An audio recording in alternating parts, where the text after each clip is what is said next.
കൃഷ്ണായ വാസുദേവായ ഹരയേ പരമാത്മനെ പ്രണതക്ലേശനാശായ ഗോവിന്ദായ നമോ നമഃ. ശ്രീകൃഷ്ണാർപ്പണമസ്തു. സർവത്ര ഗോവിന്ദനാമ സങ്കീർത്തനം. ഗോവിന്ദ ഗോവിന്ദ. ഇന്ന് നമുക്ക് 21 ചെയ്യേണ്ടത്. നമ്മളെ നജായതേ മ്രിയതേ ചെയ്തുല്ലോ അല്ലേ, നമ്മളത് ചെയ്തുല്ലോ, നജായതേ മ്രിയതേ വാ എന്നുള്ളത്. അപ്പോൾ ഇന്ന് നമുക്ക് 21. അപ്പം നമ്മൾ പറഞ്ഞു, അതായത് പിന്നെ അതായത് ആത്മാവ് നിത്യമാണ് അല്ലേ, ഇറ്റേണലാണ്, ഇമ്മോർട്ടലാണ്. ആൻഡ് പിന്നെ അത് നമ്മളെപ്പോഴാണ് നമുക്ക് അമൃതത്വം ഉണ്ടാവുക? എപ്പോഴാണ് നമുക്ക് ഞാൻ ആത്മാവാണെന്ന് അനുഭവം ആവണത്? അപ്പം നമുക്ക് അമൃതത്വം ഉണ്ടായി. അത് അനുഭവം ആയിട്ടില്ലെങ്കിൽ, ഞാൻ ആത്മാവാണെന്ന് അനുഭവം ആയിട്ടില്ലെങ്കിലോ നമുക്ക് മരണം, ജനനമുണ്ട്. പക്ഷേ ഏത് നിമിഷം നമുക്ക് ഞാൻ ഈ ശരീരമല്ല, ഞാൻ ആത്മാവാണെന്ന് അനുഭവമാകണോ, അന്ന് നമ്മൾ ഇമ്മോർട്ടലായി. അതായത് നമുക്ക് നാശമില്ല. അതാണ് അമൃതത്വം. അത് ആ അനുഭവം വരണ വരെ നമുക്ക് മരണവും ജനനവും നമുക്കില്ല. ശരിക്കും ഈ ബോഡിയാണ് നശിക്കണത്. പക്ഷെ എന്താ തോന്നുകയാണെന്നാണ് പറഞ്ഞതല്ലേ, നജായതേ മ്രിയതേവ. ജനിക്കണമില്ല, ആത്മാവ് ജനിക്കണമില്ല, മരിക്കണമില്ല, എല്ലപ്പോഴും ഉള്ളതാണെന്നല്ലോ പറഞ്ഞത്. അപ്പം ഇനി നമുക്ക് അതിൻ്റെ കണ്ടിന്യൂവേഷൻ എന്ത് ചെയ്യാം? 21 വായിക്കാം. വേദാവിനാശിനം നിത്യം ഏനമജമവ്യയം കഥം സ പുരുഷ പാർത്ഥ കം ഘാതയതി ഹന്തി കം. ഇപ്പം ഞാൻ ആത്മാവാണെന്ന് ബോധ്യമായാൽ പിന്നെ കൊല്ലിക്കണമെന്നൊരു പ്രശ്നമില്ല. അതാണ് പറയണത്. കേട്ടോളൂ കേട്ടോ. ഞാൻ അതിൻ്റെ അർത്ഥത്തിലേക്ക് പോവാം. ഹേ പാർത്ഥ, അല്ലയോ അർജുന, യഹ ഏതൊരുവൻ, ഏനം ചൽ ഈ ആത്മാവിനെ, നിത്യം അവ്യയം അജം, നിത്യം പറഞ്ഞാൽ ഇറ്റേണൽ അല്ലേ എന്നുള്ളത്, അവ്യയം എന്ന് പറഞ്ഞാൽ വ്യയം ഇല്ലാത്തത്, മീൻസ് യാതൊരു ചേഞ്ചും ഇല്ലാത്തത്, ക്ഷയം ഇല്ലാത്ത, അല്ലെങ്കിൽ നശിക്കൊന്നും വയസ്സാവുക അങ്ങനെയൊന്നുമില്ല, ഒരു ചേഞ്ചും ഇല്ലാത്തതാണ് അവ്യയം. ആൻഡ് അജം, ജന്മമില്ല, എപ്പോഴും ഉള്ളതാണേ. അപ്പോൾ പിന്നെ ജനിക്കാൻ മരിക്കുകയൊന്നുമില്ല, ഏത് കാലത്തും ഉള്ളതാണ്. അതില്ലാത്തൊരു കാലമില്ല. അതാണ്. അപ്പോൾ ആത്മാവിനെ നിത്യവും അവ്യയം, അതായത് ക്ഷയം ഇല്ലാത്തത് അല്ലെങ്കിൽ ഇല്ലാത്തതും, അജം ജന്മമില്ലാത്തവനും, പിന്നെ അവിനാശിനം നാശമില്ലാത്തവനും, വേദ ആരാണ് ഈ ആത്മാവിന്, പിന്നെ ആത്മാവ് നിത്യമാണെന്നും അതിന് മാറ്റോ നാശമോ ഇല്ലയെന്നും, അത് പിന്നെ എന്താണ് ക്ഷയം ഇല്ലയെന്നും, ക്ഷയം നശിക്കും, പതുക്കെ നമ്മളൊക്കെ ഉണ്ടാവണ വയസ്സാവുക, അങ്ങനത്തെ ക്ഷീണം അങ്ങനത്തെ അതൊന്നുമില്ലായും ജന്മമില്ലാത്തവനും നാശമില്ലാത്തവനുമായി ആത്മാവിനെ ആരറിയുന്നുവോ സ പുരുഷ, ആ പുരുഷൻ, കം ആരെ, കഥം എങ്ങനെ, ഹന്തി കൊല്ലുന്നു. അത് അനുഭവമായിട്ടുള്ള ആൾക്ക് ആരെ കൊല്ലണു? പിന്നെയോ കം ഘാതയതി, ഒരാളെ കൊണ്ട് കൊല്ലിക്കുക ഒന്നും അത് പ്രശ്നമല്ല. കാരണം എന്താ അറിയോ, ഇവിടെ നമ്മൾ പറഞ്ഞില്ലേ സാഖ്യപ്രകാരം ബോധവും ജഡവും, ബോധം മാത്രമേ ഇവിടെ ഉള്ളൂ. ഈ ജഡം ഒക്കെ നമ്മൾ ഈ ഹോൾ ജഗത്ത് ഇൻക്ലൂഡിങ് നമ്മളൊക്കെ അതിൽ പൊന്തി മറണ ദൃശ്യമാണേ. അതിന്ന് ബോധ്യമായാൽ പിന്നെ രണ്ടാമതൊന്നുമില്ല. ഇതൊക്കെ സ്ക്രീനിൽ വന്നു പോണത് പോലെയുള്ളൂ, ശരിക്കുള്ളതല്ല. അത് ബോധ്യമായാൽ, അത് എക്സ്പീരിയൻസ് ചെയ്താൽ, അത് അനുഭവമായാൽ പിന്നെ ആ ആൾക്ക് ഞാൻ ഒരാളെ കൊല്ലണമെന്നോ ഞാൻ കൊല്ലിക്കണമെന്നോ എന്നുള്ള വിചാരത്തിന് പ്രസക്തിയില്ല. രണ്ടാമതൊന്നില്ലേ. എന്നാൽ പിന്നെ എങ്ങനെ? രണ്ടാമതൊന്നുണ്ടെങ്കിലല്ലേ. ഇവിടെ അത് മാത്രമേ ഉള്ളൂ. ഈ ആത്മാവ് മാത്രമേ ഇവിടെ ഉള്ളൂ, ആ ബ്രഹ്മം മാത്രമേ ഉള്ളൂ. ബാക്കിയൊക്കെ നമുക്ക് തോന്നണതാണ്. അപ്പം പിന്നെ എങ്ങനെ അതറിയും? വെച്ചാൽ നമുക്ക് വേറൊരാളുണ്ടെന്ന് തോന്നില്ലല്ലോ. രണ്ടാമതൊരാളില്ല ഇതറിഞ്ഞ ആൾക്കാർ. അതുകൊണ്ടാണ് നീ ആരെ കൊല്ലണു, ആരെ കൊല്ലിക്കണു എന്ന് ചോദിച്ചത്. അത് അങ്ങനെ ഒരാളെ കൊല്ലിക്കണമെങ്കിൽ അങ്ങനെ നീ വിചാരിക്കുന്നുണ്ടെങ്കിൽ, അർജുന നീ വിചാരിക്കുന്നുണ്ടെങ്കിൽ നിൻ്റെ അജ്ഞാനാണ്. അതായത് നിനക്ക് നിൻ്റെ സ്വസ്വരൂപം അറിയില്ല. നീ എപ്പോഴും നീന്നെ ശരീരമെന്ന് വിചാരിക്കുകയാണ്. അതുപോലെ ആ കാണുന്നവരെയൊക്കെ, ആ ശരീരികളെയൊക്കെ നീ ഓരോരുത്തരാണെന്ന് വിചാരിക്കുകയാണ്. ശരിക്കും അവരൊന്നും ഒക്കെ ആ ആത്മാവ് തന്നെയാണ്, എല്ലാവരുടെ ഉള്ളിലുള്ള ആത്മാവ് തന്നെയാണ്.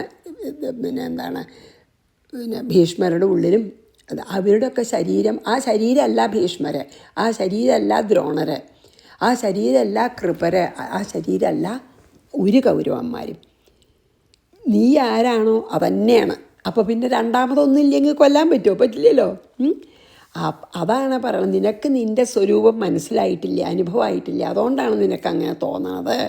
ഇവിടെ ആരും കൊല്ലപ്പെടുന്നില്ല, ആരും കൊല്ലണില്ല, ആരും കൊല്ലിക്കണമില്ല എന്ന്.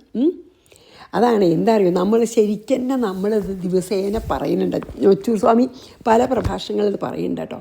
നമുക്ക് ശരിക്കും അറിയുകയൊക്കെ ചെയ്യാം, പക്ഷെ നമ്മൾക്കത് അവെയർനെസ് ഇല്ല, ആ ബോധമില്ലാത്ത. നമുക്ക് ശരിക്കും അറിയാം. നോക്കൂ, നമ്മൾ പറയില്ലേ എൻ്റെ കയ്യ്, ഞാനല്ല എൻ്റെ കയ്യ്, എൻ്റെ കയ്യെന്നാണ് പറയണത്, മൈ ഹാൻഡ് അല്ലേ.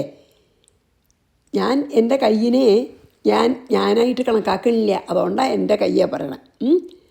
ശരിക്കും ഞാൻ പറയണം കേട്ടോ. പക്ഷെ നമ്മളങ്ങനെ തന്നെ കണക്കാക്കണം. പക്ഷെ ശരിക്കും നമ്മൾ പറയുമ്പോൾ നോക്കൂ, എൻ്റെ കാല്, അപ്പം ഞാൻ കാലല്ല. എൻ്റെ കണ്ണ്, ഞാൻ കണ്ണല്ല. എൻ്റെ തല, ഞാൻ തലയല്ല. എൻ്റെ ബുദ്ധി അല്ലെങ്കിൽ എൻ്റെ ബ്രെയിൻ, അതും എൻ്റെ അല്ല.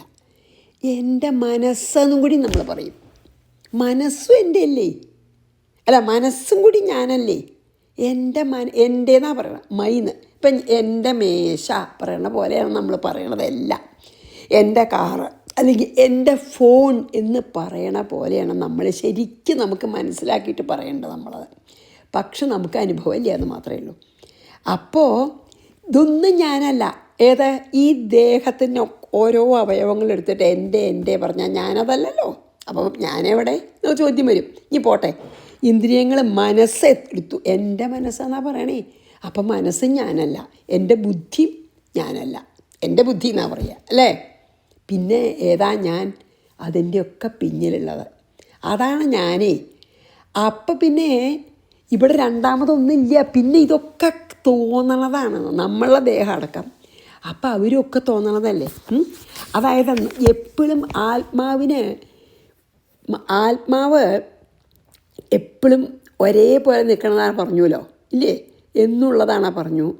ഒന്നും ചെയ്യണില്ല, ഒന്നും അഫക്റ്റ് ചെയ്യണില്ല ആത്മാവിനെ. ആത്മാവ് ഒന്നും ചെയ്യണില്ല, ആക്ഷൻ ലെസ്സാണ്, കംപ്ലീറ്റ്ലി ആക്ഷൻ ലെസ്സാണ്. അതങ്ങനെ അവിടെ എക്സിസ്റ്റ് ചെയ്യുന്നുണ്ട്, അത്രയേ ഉള്ളൂ. നൈഷ്കർമ്മിയാണ്. ഇപ്പോൾ ഈ സ്ക്രീനൊന്നും ചെയ്യണില്ല. അതിൻ്റെ ഉള്ളിൽ ആൾക്കാർ തമ്മിൽ തല്ലുകയും സ്നേഹിക്കുകയും പിന്നെ യുദ്ധവും ഒക്കെ ഉണ്ടാവുന്നുണ്ട് സ്ക്രീനിൽ. സ്ക്രീൻ എന്തെങ്കിലും ചെയ്യണ്ടോ? അതേപോലെയാണെന്നാണ് പറയുന്നത്. ഇതൊക്കെ നമുക്ക് തോന്നുകയാണ്. അങ്ങനെ ആത്മാവ് നൈഷ്കർമ്മ്യത്തിലിരിക്കുകയാണ്, ഒരു ആക്ഷൻ ലെസ്സായിട്ട്. പിന്നെ എങ്ങനെ വേറെ ആളെ കൊല്ലിക്കണു എന്നൊക്കെ പറയാൻ പറ്റുക? ഇമ്പോസിബിൾ അല്ലേ. ഒരാളെ കൊല്ലിക്കണമില്ല, ആത്മാവ് ഒന്നും ചെയ്യുന്നില്ല. അപ്പോൾ നമ്മളങ്ങനെ പറയുന്നുണ്ടെങ്കിൽ അത് നമ്മുടെ അജ്ഞാനം തന്നെയാണ് എന്ന് അർജുനോട് പറയുക. വളരെ നല്ല ഇതാണല്ലേ. അതിന് നെച്ചൂർ സ്വാമി ഇതിങ്ങനെ പറഞ്ഞപ്പോൾ എനിക്ക് നല്ലോണം ഉള്ളിൽ കൊണ്ടു. ശരിയാണ്, നമുക്ക് ശരിക്കും അറിയാം, പക്ഷെ അത് അവയർനെസ് ഇല്ല. അതാ നമ്മൾ പറയണതും കൂടി എൻ്റെ ബുദ്ധി വരെ അല്ലേ. എൻ്റെ പിന്നെ ഇന്ദ്രിയങ്ങളുടെ പിന്നിൽ മനസ്സാണല്ലോ. എൻ്റെ മനസ്സിനെ പ്രവർത്തിപ്പിക്കുന്ന ബുദ്ധിയല്ലേ എൻ്റെ ബുദ്ധി. അപ്പം ഞാനാരാ? ഞാൻ ഇതൊന്നുമല്ല.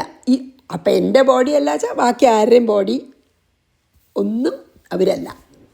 അതുകൊണ്ടാണ് രണ്ടാമതൊന്നുമില്ല ഇവിടെ. ഉണ്ടെന്ന് തോന്നുന്നതൊക്കെ പൊന്തി മറയുന്ന ദൃശ്യങ്ങളാണ്.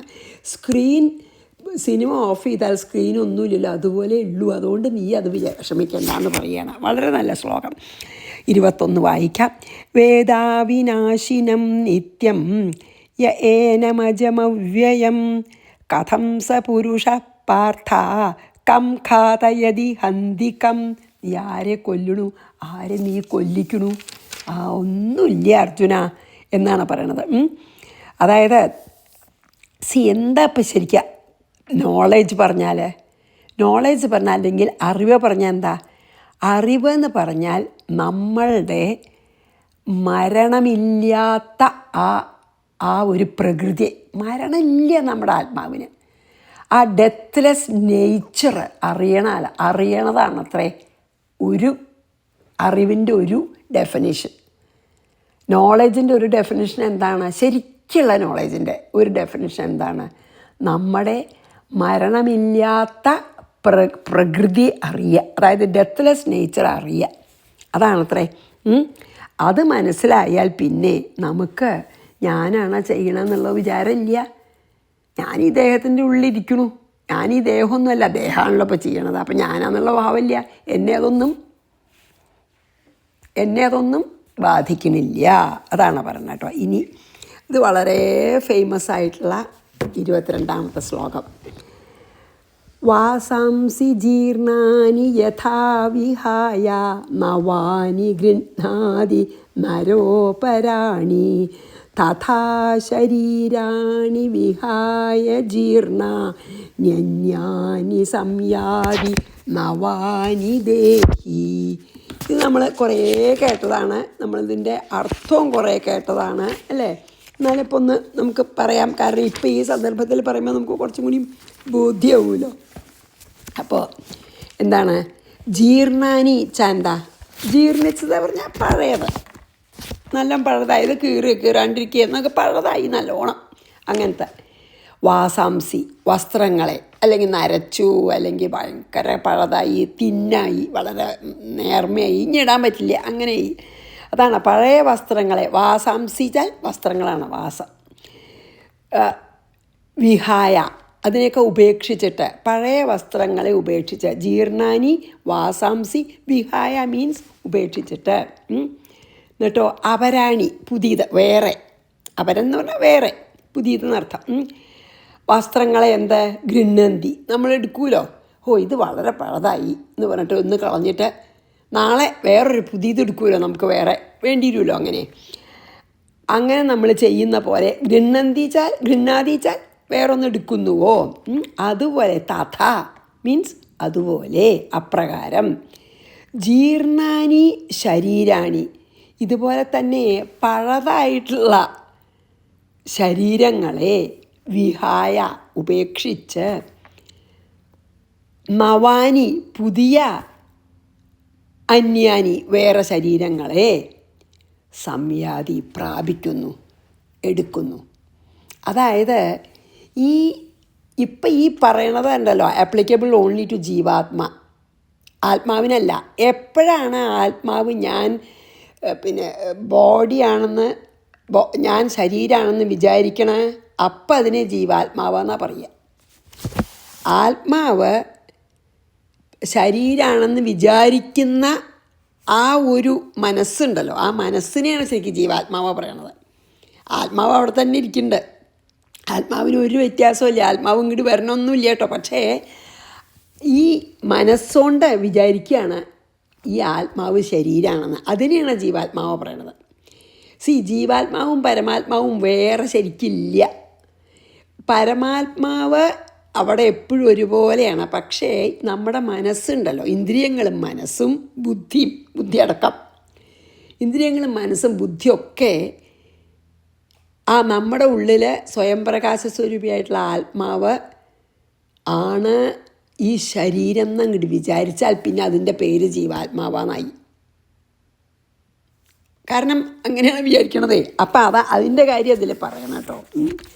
അപ്പോൾ നമുക്ക് നോക്കാം, ഈ നമ്മളെപ്പോഴാണ് സാധാരണ നമ്മളെ ക്ലോത്ത്സ് മാറ്റുക, അതായത് നമ്മളെ വസ്ത്രങ്ങൾ മാറ്റുക.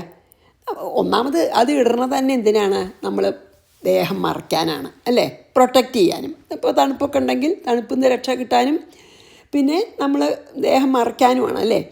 പക്ഷേ അപ്പോൾ കുറച്ച് കഴിയുമ്പോൾ നമ്മൾ ഉപയോഗിക്കുന്ന ആ ക്ലോത്ത്സ് നമ്മുടെ ആവശ്യം നിറവേറ്റാണ്ടേ പോവും. അതായത് ഇപ്പോൾ നമുക്ക് അത് കീറിയെന്ന് വെച്ചാൽ മേലൊക്കെ കാണും, അപ്പോൾ നമ്മുടെ ആവശ്യം നടക്കണില്ല. അതേപോലെ തന്നെ തണുപ്പത്ത് ഇടണം, സ്വെറ്ററൊക്കെ കീറിയെന്ന് വെച്ചാൽ തണുപ്പ് അതിലേക്ക് കയറും, അപ്പോൾ ആവശ്യം നടക്കാണ്ടേ. അപ്പോൾ അങ്ങനെ നമ്മുടെ ആവശ്യം ആ വസ്ത്രങ്ങളെ കൊണ്ട് പറ്റാത്ത സമയമായ നമ്മൾ എന്തു ചെയ്യും? അത് കളയും അല്ലേ. എന്നിട്ട് നമ്മൾ പുതിയ ക്ലോത്ത്സ് എടുക്കും. അതുപോലെയാണ് ഈ ജീവാത്മാവ്, അതായത് ഞാൻ ബോഡിയാണെന്ന് വിചാരിക്കുന്ന ആ ആത്മാവ് കേട്ടോ, ആ കർമ്മം എന്താ അറിയോ, അതിന് പാവം കർമ്മം ചെയ്തതിൻ്റെ ഫലം കുറേ അനുഭവിക്കാണ്ട്. അപ്പോൾ ആ കർമ്മഫലം അനുഭവിക്കാനാണ് ഈ ക്ലോത്ത്സ് എടുത്തിട്ടത്. ആ ആ ആ ഒരു ശരീരത്തിൽ അനുഭവിക്കേണ്ട എല്ലാം കഴിഞ്ഞാൽ നമ്മൾ ഈ പഴയ തുണി മാറ്റണ പോലെ ശരീരം ക്ഷീണിച്ചു, അല്ലെങ്കിൽ ആ ശരീരത്തിൽ ഇരുന്ന് ചെയ്യേണ്ട എല്ലാം കഴിഞ്ഞു, അനുഭവിക്കേണ്ടതൊക്കെ കഴിഞ്ഞു. ആ സമയം വരുമ്പോൾ എന്തു ചെയ്യും ഈ ജീവാത്മാവ്? ജീവാത്മാവ് പറഞ്ഞാൽ പരമാത്മാവല്ല കേട്ടോ. ജീവാത്മാവ് പറഞ്ഞാൽ ഞാൻ ഈ ശരീരമാണെന്ന് വിചാരിക്കണ മനസ്സ്, ബുദ്ധി, ഇന്ദ്രിയങ്ങളുമാണ്. ആ അതിനെയാണ് ദേഹി പറയുക. ദേഹമുള്ളതിനെയാണ് ദേഹി. ആ ദേഹി ഉണ്ടല്ലോ, ജീവാത്മാവ് ഉണ്ടല്ലോ, എന്തു ചെയ്യും വെച്ചാൽ അതിന് ഈ ബോഡി കൊണ്ട് ചെയ്യേണ്ടതൊക്കെ കഴിഞ്ഞാൽ, നമ്മൾ പറഞ്ഞില്ലേ ആ വസ്ത്രം മറയ്ക്കാണ്ടേ ആയാൽ എന്ന് പറഞ്ഞില്ലേ, അതുപോലെ ഇനി ഈ ബോഡി കൊണ്ട് കർമ്മം ഫലം അനുഭവിക്കാനുള്ളതൊന്നും പറ്റില്ല എന്നുള്ള നില വന്നാൽ എന്തു ചെയ്യും ഈ ദേഹി അല്ലെങ്കിൽ ജീവാത്മാവ് എന്തു ചെയ്യും? ഈ ശരീരം കളയും, നമ്മൾ ക്ലോത്ത്സ്. എന്നിട്ട് ഉടനെ തന്നെ ബാക്കി കർമ്മഫലം അനുഭവിക്കാൻ വേണ്ടി ഉടനെ തന്നെ ഈ മനസ്സും ഇന്ദ്രിയവും പിന്നെ ബുദ്ധിയും കൂടിയിട്ടുള്ള ആ ജീവാത്മാവ് അല്ലെങ്കിൽ ദേഹി വേറൊരു ശരീരം അങ്ങോട്ട് സ്വീകരിക്കും. അത് അക്കോർഡിംഗ് ടു നമ്മുടെ കർമ്മബന്ധനം, നമ്മുടെ കർമ്മ ബോണ്ടേജ് അനുസരിച്ചിട്ടാണത്. പക്ഷേ ദ മോമെൻറ്റ് നമുക്ക് ഞാൻ ആത്മാവാണെന്ന് ബോധം വന്നാൽ ഈ ഉപേക്ഷിക്കലൊന്നും വേണ്ട. ആ ഒരു അറിവ് വന്നാൽ പിന്നെ നമ്മൾ പറഞ്ഞില്ലേ കഴിഞ്ഞാൽ അമൃതത്വം കിട്ടി, പിന്നെ ഈ മരണവും ജനനവും ഒന്നുമില്ല. ഈ ജീവാത്മാവ് ശരീരമാണ് ഞാൻ വിശ്വസിക്കുന്നിടത്തോളം കാലം ഈ വസ്ത്രങ്ങൾ മാറ്റണ പോലെ ഒരു ജന്മത്തിൽ ചെയ്യാൻ, ആ ഒരു ബോഡി കൊണ്ട് ചെയ്യാനുള്ളത് ചെയ്ത് കഴിഞ്ഞാൽ ഈ ദേഹി അല്ലെങ്കിൽ ജീവാത്മാവ് ആ ബോഡി കളഞ്ഞ് ബാക്കി ഇനി അനുഭവിക്കാണ്ടേ കർമ്മബന്ധന ബോണ്ടേജേ, അതിനു വേണ്ടി വേറൊരു ശരീരം എടുക്കും. ഇതുകൊണ്ട് പറ്റാത്തൊരു നില വരും. ഇപ്പം ഈ വസ്ത്രം കൊണ്ട് നാണം മറയ്ക്കാൻ പറ്റാത്ത അവസ്ഥ വരുന്നു, പഴതായിട്ട് കീറി, അങ്ങനെ ആകുമ്പോഴല്ലേ നമ്മൾ കളയാം. അതുപോലെ ഈ ശരീരം കൊണ്ട് ബാക്കി കർമ്മഫലം അനുഭവിക്കാൻ പറ്റാത്തൊരവസ്ഥ വരും. അപ്പോൾ അതാണ് നമ്മൾ മരണം പറയണത്. അപ്പോൾ ഈ ജീവാത്മാവുണ്ടല്ലോ, ദേഹി, ഈ ശരീരത്തിനെ കളയും, എന്നിട്ട് ബാക്കിയും കൂടി അനുഭവിക്കാൻ വേറൊരു ശരീരം എടുക്കും. അതാണ് പറഞ്ഞത് ഭഗവാൻ. ഇത് ശരിക്കെന്നെ തുണി മാറണ പോലെയുള്ളൂ ഈ മരണം എന്നാണ് പറയണത്. അപ്പോൾ എന്നാൽ അർജുനൊരു സംശയം ഉണ്ടാവാം, ഇതിൻ്റെ കൂടെ നമ്മൾ ഈ ശരീരം നശിക്കുമ്പോൾ ആത്മാവ് നശിക്കുമോ? ഇല്ല. അതാണ് ഇനി നെക്സ്റ്റ് ശ്ലോകത്തിൽ പറയാം. അത് പോട്ടെ. ഇനി എന്താ വെച്ചാൽ നമ്മൾ ദേഹി പറഞ്ഞുവല്ലോ അതല്ലേ. അപ്പം ഇനി വേറൊരു കാര്യം ഇവിടെ വളരെ ഇതാണ് കേട്ടോ. ഞാൻ എത്ര സമയമെടുക്കുക, എത്ര ശ്ലോകം ചെയ്യാൻ പറ്റുന്നൊന്നും ആലോചിക്കുന്നില്ല കേട്ടോ. നമുക്ക് മനസ്സിലാക്കാൻ പറ്റുന്നിടത്തോളം മനസ്സിലാക്കാം. നോക്കൂ, ഹിന്ദുക്കൾ, അത് ഞാൻ വായിച്ചിട്ടുണ്ട്. ഹിന്ദുക്കൾ എന്താ പറയുക അറിയോ? ശരീരം വിട്ടുപോയി എന്നാ പറയുക ആത്മാവ്, അല്ലേ? നമ്മളങ്ങനെ പറയാം. ഈ ജീവാത്മാവ് ശരീരം വിട്ടു എന്നാ പറയുക. He gave up his body എന്നാ പറയുക നമ്മൾ. അതേസമയം ബാക്കി മതക്കാരെന്താ പറയുക അറിയോ? ആത്മാവ് പോയി എന്നാ പറയുക. എന്താ? He gave up his soul എന്നാ പറയുക, അല്ലെങ്കിൽ ഹി ലോസ്റ്റ് ഹിസ് സോൾ എന്നൊക്കെ പറയും. ഞാൻ ഇംഗ്ലീഷിൽ പറയുമ്പോൾ അങ്ങനെ ഞാൻ ധാരാളം കേട്ടിട്ടുണ്ട്. നമ്മൾ പറയുക ഹിന്ദുക്കൾ ശരീരം ഉപേക്ഷിച്ചു എന്നാ പറയുക. മറ്റൊരു സോൾ ഉപേക്ഷിച്ചു എന്നാ പറയുക. അതാ വ്യത്യാസം. അതായത് നമ്മൾ അപ്പം തന്നെ ആ ഏത് ശരീരത്തിലായി ഇരുന്നത് ജീവാത്മാവ് അതിനെ നശിപ്പിക്കും. അപ്പോൾ നമുക്ക് പിന്നെ ആത്മസാക്ഷാത്കാരം അനുഭവം ഉണ്ടായിട്ടുണ്ടെങ്കിൽ നമുക്ക് ആദ്യ ജന്മമില്ല. ഇല്ലെങ്കിൽ അതുകൊണ്ടാണ് നമ്മൾ പറയണ ആത്മാവ് വിഷ്ണുപാദം ചേരണമെന്ന് പ്രാർത്ഥിക്കണത്. അവരങ്ങനെയല്ല. അവർ ആത്മാവിന് പീസ്, അല്ലേ? റെസ്റ്റ് ഇൻ പീസ് എന്നല്ലേ നമ്മൾ RIP അല്ലേ പറയുക. നമ്മൾക്ക് അങ്ങനെയല്ല. നമുക്ക് ഒന്നുകിൽ വിഷ്ണുപാദം ചേരണം, അല്ലെങ്കിൽ പീസ് കിട്ടില്ല. ആദ്യ ജന്മണ്ടേ, അത് പ്രാർത്ഥിച്ചിട്ട് കാര്യമില്ല. അപ്പം നമ്മൾ സാധാരണ നിലയ്ക്ക് എന്താ വെച്ചാൽ മേ ബി മരിക്കാറാകുമ്പോൾ ആരായാലും മരിക്കാറാകുമ്പോൾ ഞാൻ ആത്മാവാന്നുള്ള ബോധം വന്നിട്ടുണ്ടാവാം. എന്നാൽ പിന്നെ ജന്മമില്ല, അത് നമുക്കറിയില്ലല്ലോ. ഇല്ലെങ്കിൽ നമ്മൾ പ്രാർത്ഥിക്കും, ഈശ്വര വിഷ്ണുപാദം ചേരണേ ഇനി അടുത്ത ജന്മങ്ങളിലെങ്കിലും എന്നുള്ള നിലയ്ക്കാണ്. അപ്പോൾ അതൊരു വ്യത്യാസമുണ്ട്. നമ്മൾ we gave up the body എന്നാണ് പറയുക, അവർ we gave up the soul എന്നാണ് പറയുക കേട്ടോ. അങ്ങനൊരു ഇത് നമ്മൾ കാണാറുണ്ട്. പിന്നെ അപ്പം നമുക്ക് ഈ ഒരു ശരീരം കൊണ്ട് ചെയ്യാൻ ഈ ശരീരം കൊണ്ട് അനുഭവിക്കാനുള്ള കർമ്മഫലം മുഴുവൻ അനുഭവിച്ചാൽ പിന്നെ ഈ ശരീരം കൊണ്ട് ആവശ്യമില്ല. അതുകൊണ്ടാണ് ജീവാത്മാവ് ഈ ശരീരം വിടണത്. ഇനിയും അനുഭവിക്കാനുണ്ട്, പക്ഷേ ഈ ശരീരം കൊണ്ട് പറ്റില്ല. ഇപ്പോൾ ഒരു നല്ല വലിയ സ്വെറ്ററുണ്ട്, അത് കീറി ഈ തണുപ്പ് കാലത്ത് അത് പറ്റില്ല. അതുപോലെയാണ്. അപ്പോൾ ആ ശരീരം ഉപേക്ഷിച്ചിട്ട് ജീവാത്മാവ് പിന്നെ ആത്മസാക്ഷാത്കാരം കിട്ടിയിട്ടില്ലല്ലോ. അതുകൊണ്ടാണല്ലോ ബാക്കി കർമ്മഫലം അനുഭവിക്കാൻ വേണ്ടി ഉടനെ വേറൊരു ബോഡി എടുക്കും. ശരിക്കും പറയാച്ചാൽ നമ്മൾ നല്ലോണം ആലോചിക്കുമ്പോൾ നമുക്ക് തോന്നി ശരിക്കും പറയാച്ചാൽ ആത്മാവിനോ ബോഡിക്കോ ഒന്നുമില്ല രണ്ടാമത് ജന്മം. ശരീരം രണ്ടാമത് ജനിക്കില്ലല്ലോ. ആത്മാവില്ലേനും ആത്മാവ് അജനാണെന്ന് പറഞ്ഞുവല്ലോ നമ്മളെ. അപ്പോൾ ആർക്കാ പിന്നെ ഈ ജനനുള്ളത്?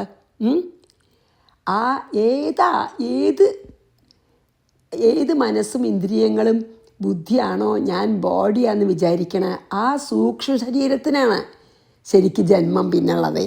അതിനാണ് സൂക്ഷ്മ ശരീരം പറയുക, ആ സട്ടിൽ ബോഡി.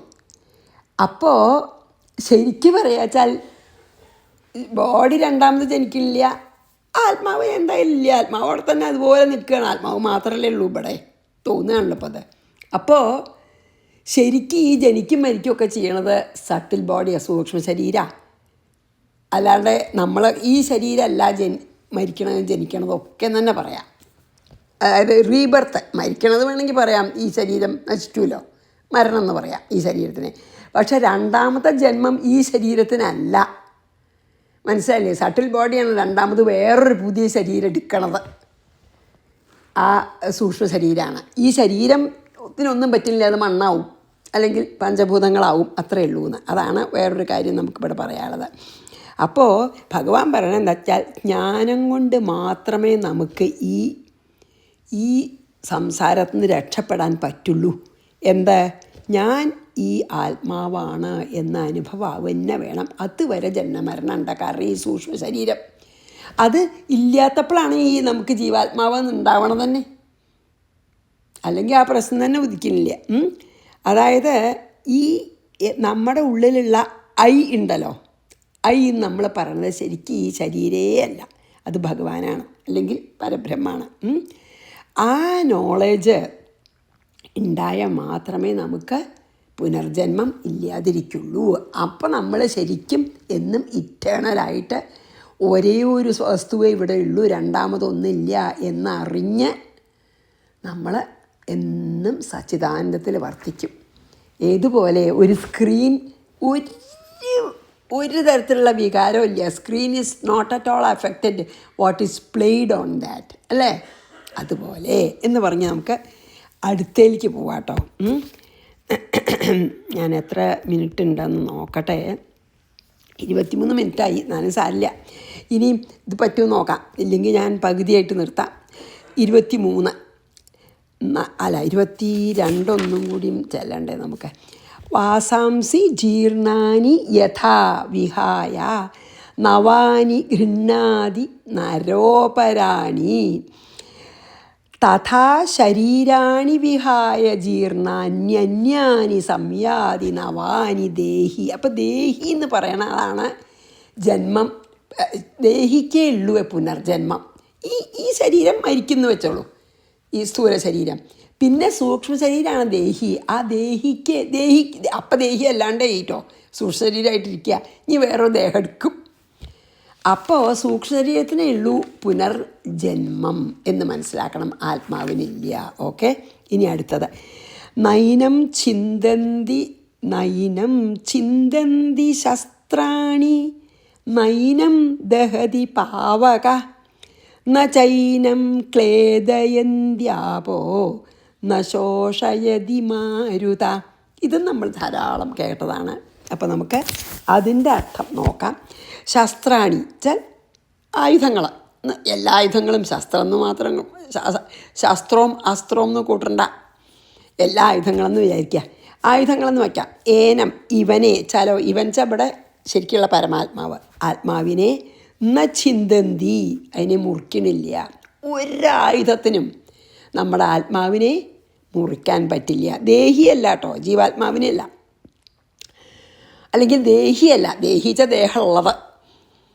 അപ്പോൾ ദേഹത്തിലിരിക്കുമ്പോൾ അല്ല പറയണം കേട്ടോ, ദേഹത്തിലിരിക്കുമ്പോൾ ഞാൻ ദേഹമാണെന്ന് വിചാരിക്കണ ആ ദേഹത്തിനല്ല പറയണത്. പരമാത്മാവിനെ ആയുധങ്ങൾ കൊണ്ട് വെട്ടിമുറിക്കാൻ പറ്റില്ല. ന ചിന്തന്തി പാവക, അഗ്നി കൊണ്ട് ഏനം, അതായത് ഈ ആത്മാവിനെ ന ദഹതി, ദഹിപ്പിക്കാൻ പറ്റില്ല. അതായത് ചൂടുകൊണ്ടൊന്നും അത് എരിഞ്ഞു പോവില്ല ആത്മാവ്. അതാണ് പറഞ്ഞ പാവകഞ്ച അഗ്നിയാണല്ലോ, അഗ്നിക്ക് ദഹിപ്പിക്കാൻ പറ്റില്ല. ആപഹ ജലം ഇവനെ ന ക്ലീദന്തി, അല്ലേ, ക്ലേദയന്തി, വെള്ളം അതിനെ നനയ്ക്കണില്ല, വെറ്റാവില്ല. സാധാരണ നമ്മൾ എന്തെങ്കിലും ഒരു പേപ്പർ ടവലെടുത്തു, അത് വെള്ളാക്കി അത് വെറ്റാവുമല്ലോ, അല്ലെങ്കിൽ തുണി എടുത്തു നമ്മൾ നനച്ചാൽ വെറ്റാവുമല്ലോ, അത് ഈറനാവുമല്ലോ. ഇത് ഒരിക്കലും നനയ്ക്കാൻ പറ്റില്ല, അതിന് വെള്ളം നനയില്ല. മാരുത വായു ഇവനെ ന ശോഷയതി, ശോഷിപ്പിക്കുന്നില്ല. വായു അല്ലെങ്കിൽ അടിച്ചു കൊണ്ടുപോയി ഒന്നും ചെയ്യില്ല. അതായത് ഇതൊന്നും അൺഎഫക്റ്റഡ് ആണെന്നാണ്, കംപ്ലീറ്റ്ലി അൺഎഫക്റ്റഡ് ആണ്. ഈ ആത്മാവിനെ ആയുധങ്ങൾ മുറിയേൽപ്പിക്കുക, ആത്മാവിനെ ആയുധങ്ങൾക്ക് മുറിയേൽപ്പിക്കാനോ അഗ്നിക്ക് കത്തിക്കാനോ വെള്ളത്തിന് ഈറനാക്കാനോ വായുവിന് അതിനെ ശോഷിപ്പിക്കാനോ സാധ്യമല്ല. ഒരു ഫാക്റ്റ് പറയുകയാണ് ഭഗവാൻ. അതായത് എല്ലാറ്റിലും മീതിയാണ്. അതായത് ഒന്നും അഫക്റ്റ് ചെയ്യില്ല, രണ്ടാമതൊന്നില്ലേ അഗ്നി എന്നുള്ളതെന്ന് തോന്നുകയാണ്. അതാണ് അതിലെ ഒറ്റ കാര്യമാണ്, ബോധം മാത്രമേ ഇവിടെ ഉള്ളൂ. അതാണ് സാഖ്യം എന്ന് പറഞ്ഞത്. ഇവിടെ ബോധമേ ഉള്ളൂ, മറ്റത് വെറും ജഡാണ്, എല്ലാം ജഡാണ്, ബോധത്തിൽ പൊന്തി മറയുന്നതാണ്. അപ്പം പിന്നെ ബോധത്തിനെ ഒന്നും ബാധിക്കില്ലല്ലോ. ഇപ്പം വെള്ളത്തിലൊരു കുമിള വന്നു, കുറച്ച് നേരം നിന്നു, പൊട്ടി, വെള്ളത്തിനെ ബാധിക്കുന്നുണ്ടോ? സ്ക്രീനിൻ്റെ കാര്യം പറഞ്ഞ പോലെ തന്നെ. അപ്പോൾ അതായത് ഈ ബോഡി എന്തുകൊണ്ടാണ് മെയ്ഡപ്പ് ഓഫ് ഈ പഞ്ചഭൂതങ്ങളാണല്ലോ, നമ്മുടെ ബോഡി പഞ്ചഭൂതങ്ങളാണ്. പഞ്ചീകരണം എന്ന് പറഞ്ഞിട്ട് ഇതൊക്കെ ഉണ്ട്, അത് പിന്നെ അടുത്ത പ്രാവശ്യം പറയാം. അപ്പോൾ ഞാൻ വെറുതെ പറഞ്ഞു പോവാം. പഞ്ചഭൂതങ്ങളെ കൊണ്ടാണല്ലോ. അപ്പോൾ എന്താണ്, ആത്മാ ഈ ജഡമായിട്ടുള്ള ശരീരത്തിനോട് ഞാനാണെന്ന് വിചാരിക്കുമ്പോൾ നമുക്ക് ഈ ശരീരത്തിന് സംഭവിക്കുന്നതൊക്കെ എനിക്ക് സംഭവിക്കണതാണെന്ന് തോന്നുകയാണേ. പക്ഷേ അതല്ലാച്ചാൽ ഒന്നും അഫക്റ്റ് ചെയ്യണില്ല. അതുകൊണ്ടാണ് ഒരു കഥ ഉണ്ടല്ലോ, അലക്സാണ്ടറും ദാണ്ഡ്യായന മഹർഷിയും. ഒരു കഥ ഉണ്ടത്, എന്താ അറിയോ, ദാണ്ഡ്യായന മഹർഷി നിൽക്കുമ്പോൾ അലക്സാണ്ടർ വന്നപ്പോൾ ബഹുമാനം കാണിച്ചില്ല. അപ്പോൾ അലക്സാണ്ടർ പറഞ്ഞു, നിന്നെ ഞാൻ കൊല്ലുന്നു പറഞ്ഞു. അത് നീട്ടുന്ന ബഹുമാനമൊന്നും കാണിച്ചില്ല. അപ്പോൾ പിന്നെ ആദ്യം പറഞ്ഞു എന്തെങ്കിലും ഗിഫ്റ്റൊക്കെ കൊടുക്കാം, എന്നിട്ട് അയാളെ കുറച്ച് കേമന തോന്നി. അപ്പം ഒന്നും വേണ്ട പറഞ്ഞു. പിന്നെ ദേഷ്യം വന്നിട്ട് കൊല്ലുമെന്ന് പറഞ്ഞപ്പോൾ പറഞ്ഞു, ആരെ കൊല്ലണം, എന്നെ കൊല്ലാൻ ഒരിക്കലും പറ്റില്ല നിങ്ങൾക്ക്, ഞാൻ ആത്മാവാണ്, ആത്മാവിനെ എത്തോട്ടാൻ പറ്റില്ല എന്ന് പറഞ്ഞു. അങ്ങനെയൊക്കെ കഥ ഉണ്ട്. അപ്പോൾ അത്ര പിന്നെ ഈ ജ്ഞാനികൾക്കൊന്നും ഒരു പേടിയില്ല. അതുകൊണ്ടാണ് ഈ ഭയമില്ലാത്തത്. ഭയമില്ല, രണ്ടാമതൊന്നുണ്ടെങ്കിലല്ലേ ഭയമുള്ളൂ നമുക്ക്, വേറൊന്നില്ല. എന്നിപ്പോൾ നമ്മൾ മാത്രമേ ഉള്ളൂ, നമുക്ക് വേറൊരാളെ ഭയം ഉണ്ടാവില്ലല്ലോ, ഉറപ്പുണ്ടെങ്കിൽ ഇല്ലേ.